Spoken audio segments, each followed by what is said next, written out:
right, Wednesday evening. Wednesday. Yes. And hopefully we're quickly, soon, maybe warming up.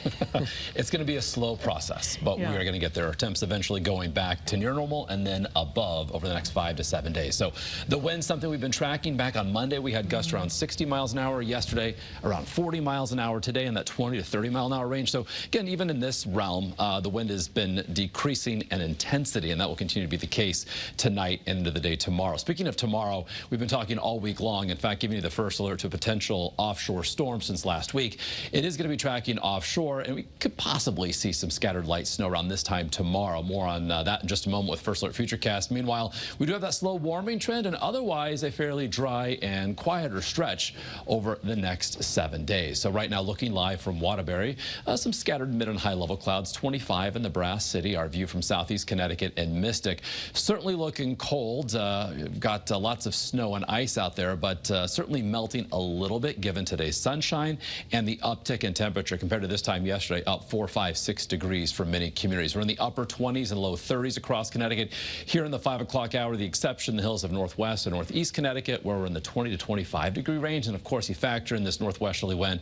These are the sustained winds between 10 and 15 miles an hour, feeling more like the teens in most locations. 24 New Haven, conversely 7 the wind chill right now in Salisbury. So we are seeing snow as close as, say, the Delmarva Peninsula in association with this area of low pressure that's going to continue emerging off the mid-Atlantic coast and tracking far enough to our southeast and offshore that the impact for us is going to be minimal. So for tonight, between 10 and 15 for most spots, and with a diminishing wind, not much of a wind chill under a partly cloudy sky. Single digits possible across western and northeastern parts of our state. And then First Alert Futurecast showing, again, that snow passing by offshore. Little energy aloft pivoting through that could generate some spotty snow showers around 6, 7 o'clock tomorrow evening. Otherwise, temps tomorrow, mid and upper 20s, inland, low 30s along the 95 corridor for our Thursday. Best chance for any sort of accumulating snow is going to be across the Cape and Islands. So here across Connecticut, can't rule out a little bit of a dusting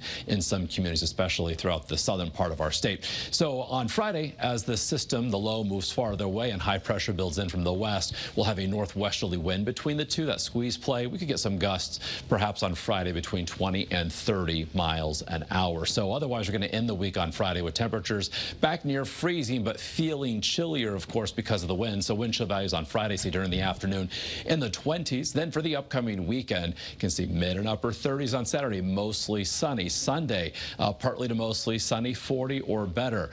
So we've got really nothing happening weather-wise, precipitation-wise, I should say, over the weekend. A welcome change compared to the past several weekends.